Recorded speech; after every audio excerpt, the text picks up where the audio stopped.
Hi, everyone. This is Rosemary Coates in Silicon Valley. I'm your host for this edition of the Frictionless Supply Chain podcast. I'm the executive director of the Reshoring Institute, where we help companies bring back or expand their manufacturing in the U.S. And I'm a contributing writer to Supply Chain Management Review. Today, I'm very pleased to introduce you to Darcy MacClaren. That she's the Chief Revenue Officer at SAP Digital Supply Chain. Her work with SAP customers is in digital transformation, focusing on supply chains. She also has a particular affinity for empowering women in supply chain. But I'm going to let her tell you all about that and her work in this area. So let's get started. Welcome, Darcy. Hello, Rosemary. Thank you so much for having me on the podcast. Looking forward to our conversation. Yeah, it's our pleasure. Let's start out by having you tell us a little bit about SAP. I think most people are familiar with the software, but if in case they're not, if you can describe SAP a little bit, and then SAP's digital supply chain also. Oh, certainly. So SAP is the largest application software company in the world. Over 80% of the world's transactions go through an SAP system. And so what we provide is an intelligent enterprise where we handle, basically all the functions of an organization. And on top of that, we have a business technology platform where you can do innovation.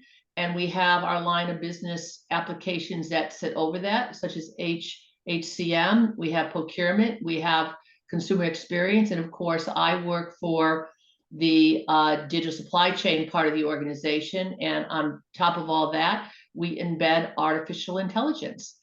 So I do lead the digital supply chain team for SAP globally, which is everything from designing your products, manufacturing, delivering, operating, and all the planning and scheduling for those products.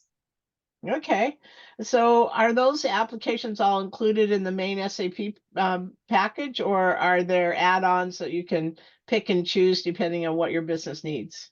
Yeah, it's very specific that you buy the solution that you need for your business. Typically, product-centric companies, those that are manufacturing things, consumer life sciences, they would buy the core, what we call ERP, and then in addition, allow the supply chain consumer experience. If you're more of a service-oriented company, you would again everybody buys the core ERP, and then depending on the industry that you're in, whether it's more consumer oriented, whether it's more oriented towards manufacturing, then you would determine which products you need based on the industry that you're in. But generally, our customers have the core ERP, and then they'll add what they need on to their solution based on the business needs. Okay, so this is functionality that's been developed over the past, what, 10 or 15 years for specifically for supply chain. I know SAP's been around a long time. Yeah, Yeah. SAP's been around for 50 plus years, and we've gone through several major technology transformations, which I think is a key to the testament of the success of SAP, is our ability to sense the market and go from R2, R3, S4, and now we're into Rise, and we've transforming into a cloud company. The supply chain functionality, the rudimentary functionality, has been in SAP since pretty much the beginning, but we really started with advanced functionality in supply chain in what's called APO, and then that even evolved into integrated business planning. So early on, we were very supply chain centric because we really focused on manufacturing companies, which that's really kind of an essence to it. So early on, we had it, but the evolution has been quite significant. And of course, now the what SAP will be, we think by the year 2025, and you're hearing it here, Rosemary, is the largest artificial intelligence company based on actually adoption, because we're embedding it into our solutions, and with the size and scale, that means we have the ability to bring AI embedded and usable in a pretty significant way. So, so we've talked a lot about AI on the podcast before. Can you describe a little bit how AI is used in the digital supply chain? I mean, can you give me an example of how it would be used, Oh, just yeah, to clarify? absolutely. First of all, the impact on AI is huge. We've done a lot of studies, such as the Oxford Economics study, that actually says that 75% of supply chain executives believe you cannot do the role unless you adopt intelligent technologies such as AI, and most of them already have this in process. So we know supply chain people recognize the importance because of the amount of disruption, the amount of data, and the complexity. You really need to use AI. So where we're seeing it is the entire supply chain that I described earlier, designed to operate. We're seeing it brought into planning, in really being able to do recommendations, in doing predictive, in really being able to analyze the solve that was done and explain to it in natural language, is explain to me what this demand planning did, and it comes back to you. We're seeing it in transportation, in automatically being able to read, a bill of ladings that are in your yard, and figuring out what I should be unloading first. It's happening in manufacturing, in end to end, automatically changing in a customized area the machines and the setting, and making recommendations on predictive maintenance and such. So every area of the supply chain is seeing it. What our value add is really being able to tie all these siloed organizations together and holistically look, so that when there's a disruption, so say my shipment is not coming in, or the um, contract manufacturing is down, is getting that information in, understanding what that means, self-healing and solving it, and then communicating that to who needs to know, is really the power of what SAP is offering. And I could not be more excited about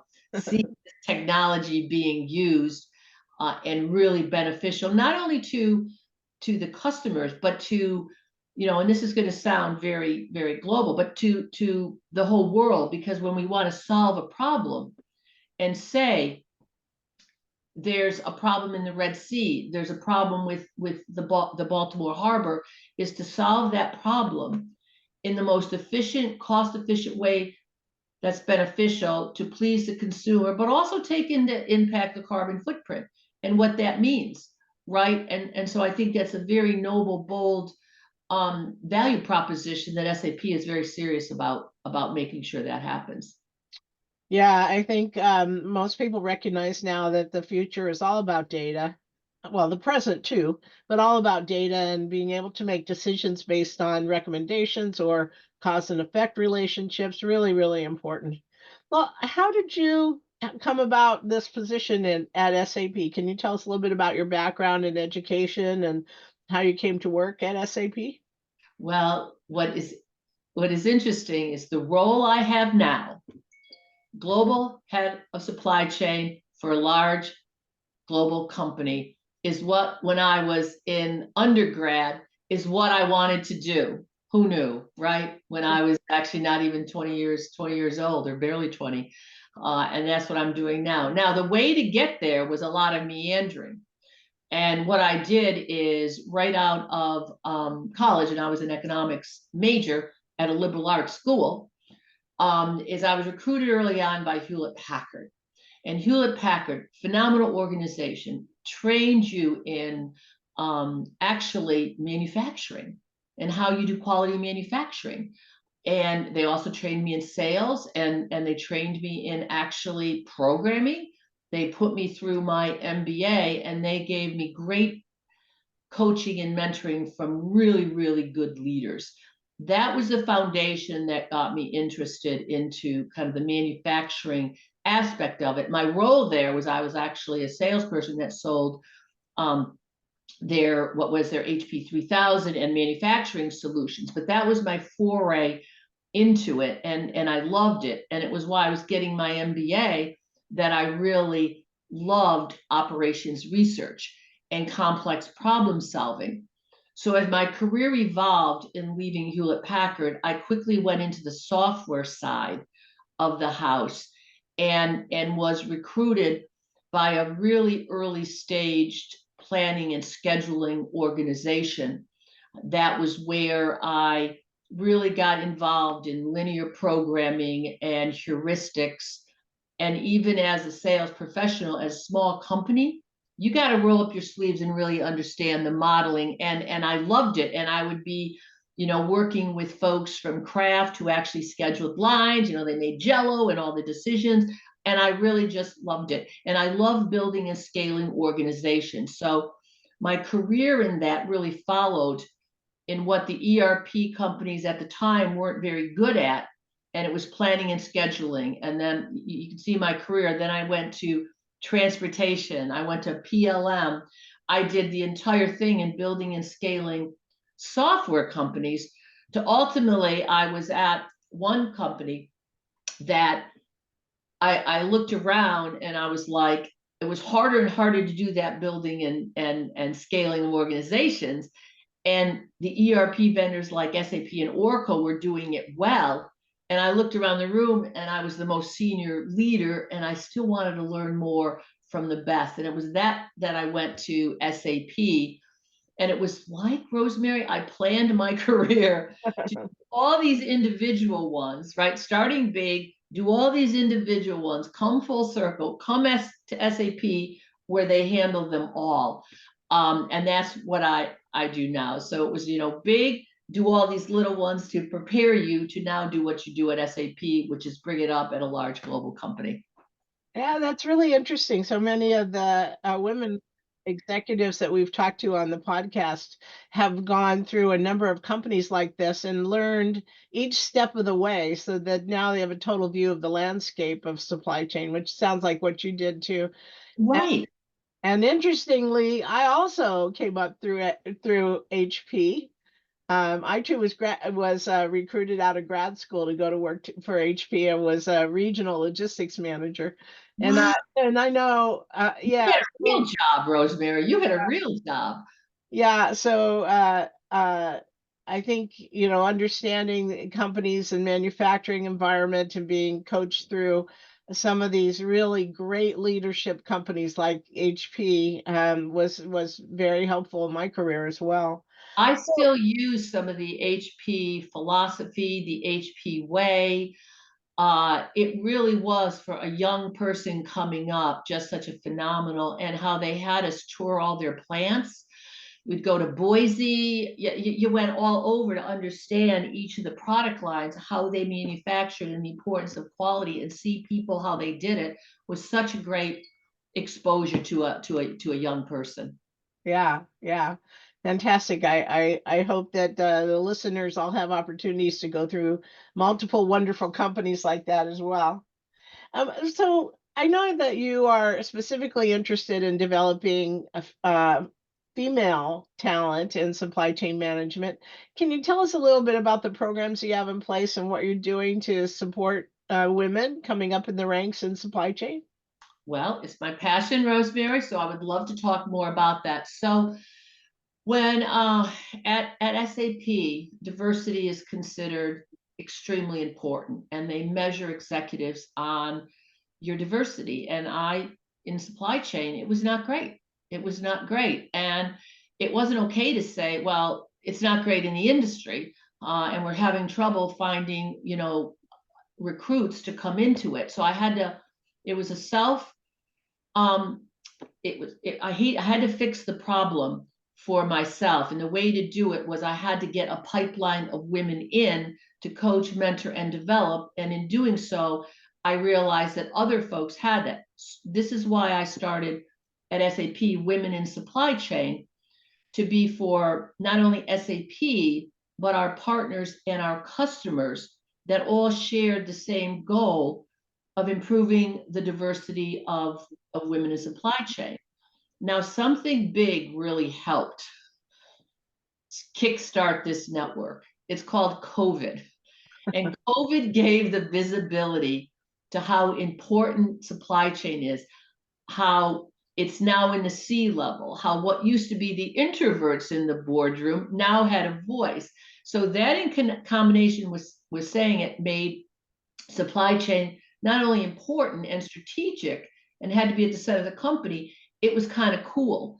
So in starting this, and it has been such an awesome thing for me personally, but it was able to get women into the program, and it also then we were starting to look at folks that didn't necessarily have the experience, but they had the right DNA to go into it. So there are certain things. Are you quantitative, right? Are you a young person, right? I just want to interrupt there because I think that's such an important point. People don't understand how quantitative supply chain is and how it's so closely aligned with accounting and cost accounting and a lot of heavy economic analysis and a lot of thoughtful Yeah. use of data. And I think that's such an important point. And the people that I've seen also most successful are interested in that, have kind of this analytic bent to their careers. Yeah, yeah. And we went to finance, and there were a lot of folks in finance that had all that DNA, but they didn't particularly find finance exciting. And you bring them over. It also helps in supply chain if you have you're comfortable with technology, right? Because that's especially in the job now, it's, are you good with technology and do you embrace technology and all that? And the other thing supply chain people are is they are a can-do problem solver, will figure it out. So we look for that. But so we developed this organization, which has really grown. Quarterly, we do things virtually with a keynote speaker, and they're phenomenal. They've climbed Mount Everest. They're key on Wall Street. They're Harvard professors to kind of go over a theme. And then we have this panel of women in supply chain, and they're not just senior leaders, because we find different phases of your career, you have different issues. Early stage, middle stage, late stage. I'm late stage, I'm giving back right now. And that's where we have some really honest dialogue of these issues. That's what we're doing here. Now, in addition, SAP as an organization, non-supply chain, has probably one of the largest. It's the Business Women's Network, which is internal to SAP, which is cross-functional. It's global, but it's highly regional because they physically get together and do all sorts of programs. So it's both global and then regional, and the women really embrace it. And it's also what it ends up being is leadership experience for the women that are running it at the time, which they have a certain, I think it's a year, and it's extracurricular, so it's on top of their regular job, but it gives them a great leadership experience, great exposure, which is another thing. And then also there are several, I would say, from our HR that make sure we've got top women to watch. So we're helping them get on that first rung, which is, as we know from the McKinsey study, that first rung is hard for women leaders to get to. And then also we want to make sure we're not losing them. So SAP is very, very aware of working with women, recruiting women, but not only that, it's keeping them in role and promoting them, which Yeah. is a big challenge right now, Rosemary. Yeah, for sure. Because there's we're at essentially full employment. It's hard to find talent to help you and staff your supply chains. And I also think women, and as you mentioned, coming up through your career, you're at different stages, you're at different levels of experience and so forth. And there is at some point where you cross over from the execution side, from actually doing the work, to strategy. So thinking more globally about what you should do, not just doing the day-to-day processing. And it's all part of the same continuum, but it's an important pivot point, I think, for senior leaders to start thinking about strategy instead of just simply doing the work operationally. So And that sometimes is a hard transition. yeah, and takes a little bit to realize the difference as you move up. Yeah, good Yeah, point. absolutely. Yeah, it's all part of the career development for sure. So, outside of SAP, you're also involved in helping supply chain women in outside organizations. Is that right? Absolutely. Yeah, I do a lot of mentoring, but in addition, what I do is I do a lot at colleges and universities in going to their supply chain classes, and I talk about supply chain careers. And then from that, then I develop a network and then make sure, and then I talk to them specifically about the jobs that are available, right? And then specifically how you could get a job at SAP, right? Because many times college students don't realize the broad jobs there are out there. I just recently had a group in our Hudson Yards office, and that was the point, to say, okay, these are all the people that are involved in supply chain that you don't realize. So depending on your interest and such and your lifestyle, and combine those, and I had different folks and reviewed with them their careers and how they ended up and how they were all in supply chain, and it just opened up their eyes. So I absolutely love doing that. And then I also work with the programs that are out there like CSCMP, and those programs as well whenever I can. Yeah, I've used, and I do that on a global basis. And right now, what I'm focused on is expanding what I've done in North America to the other regions, to Europe, to Asia, because actually the diversity in those issues is even worse than what we have in the North American market. Yeah. So we're working on that as well globally. Yeah, interesting. I was listening to a presentation by Fareed Zakaria, the man that runs he's a CNN major anchor, and he has a program on Sunday mornings about global issues. And he was talking about women's roles that only in the last 40 years or so have women really come on the scene and provided comparatively higher level, higher ranking jobs and employment, and that it represents just a huge shift globally where women are recognized as truly part of the workplace. And so I was a little surprised about that. I'm thinking only 40 years, that's not very long. And when you consider how much has changed over that 40 years, it's really quite amazing to It see is. how far women have come. Yeah. And we have a long way to go as well. I was going to add, we have a long way to go. Recently, SAP had a supply chain summit in Las Vegas, and a lot of my folks were on this panel. And all of a sudden, they looked, it was all men, and we were like, "Okay, stop, just stop. We are not." And it was actually interesting. It was the men that realized this is not happening. I am not going to be on a panel with four middle-aged men. Not happening. And we, the pad had just been assembled. It wasn't until they were all together that they realized this is a very bad thing. And I was so proud that they themselves realized this is bad. We need to fix it. And of course, you just have to look, and you will find they're out there, very talented women that deserved and were excellent on that panel. But we are getting that point where people realize it's not acceptable not to have diversity in whatever it is you're doing. It's key. Yeah. Yeah, so it's not that to the exclusion of men, but a recognition that women are equal, and capable, and in some cases really capable, Really. and understanding how you leverage that talent in the workplace. So, Darcy, what recommendations do you have for women and men in supply chain management, as they're trying to develop their own careers? What would you recommend they do and think about as they're sort of designing their own careers going forward?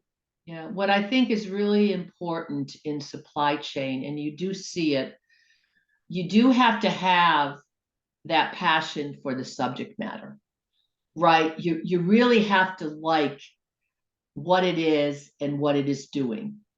So first of all, because you can tell people in supply chain, they just love it. They just do. It's like a cult.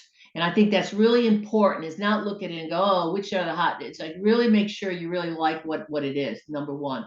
Number two, know your craft. The devil is in the details of supply chain. So I really recommend folks understand it, right? Understand what it's doing, understand the algorithms, understand the technology and the importance, and really be better than everybody else. That's so do your homework and be very good. Be collaborative. That's an important part of supply chain. And find an area in it that you really do like and you excel at. The other thing is to just make sure that you have a voice, right? And a big thing about success in supply chain is if you can take complex material and make it simple, that is a huge skill set, because a lot of times, and we have this at SAP, we lose our audience sometimes when we start going on and on and on, and it's like, stop. Be able to explain what's going on in simple terms that your CEO can understand, because that's what they need to do. And I think that's a very important skill set of supply chain practitioners, to net it out in simple terms. That's just a couple of my advice. That's terrific. Thank you very much.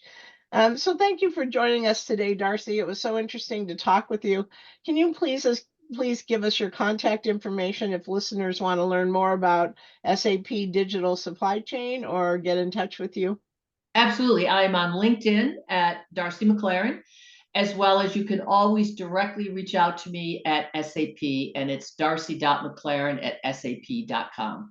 Either of those two ways, you will get me. And I would look forward to any contact, any questions you have about supply chain, women in supply chain, or SAP. Terrific. Thank you so much. And you can listen to more frictionless supply chain podcasts posted on Supply Chain Management Review's landing page, Apple Podcasts, Google Podcasts, Spotify, or wherever you get your podcasts.